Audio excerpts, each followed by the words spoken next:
Никогда не думала, что окажемся в столь сложной ситуации, но мы вынуждены попросить о помощи. 4 месяца назад мы узнаем о том, что заболевает наша мама раком 4-й стадии яичников. Мы начинаем лечение в Крыму, проходим 3 химиотерапии и узнаем, что заболевает еще свекор. У отца выявляют рак легких. Принимаем решение поехать в Турцию, изучаем турецкое лечение, курсы химиотерапий. На лечение у нас ушло примерно около 30 тысяч долларов.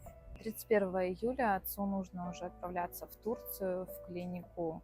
Мама отправится в Турцию в августе месяце. Ей, скорее всего, продлят курс химиотерапии, после чего нужно будет еще отправить анализы в США.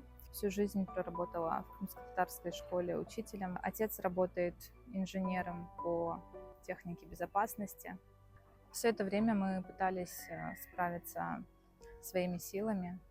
Обращаемся ко всем неравнодушным. Хочется помочь родителям. Я очень надеюсь, что мы справимся.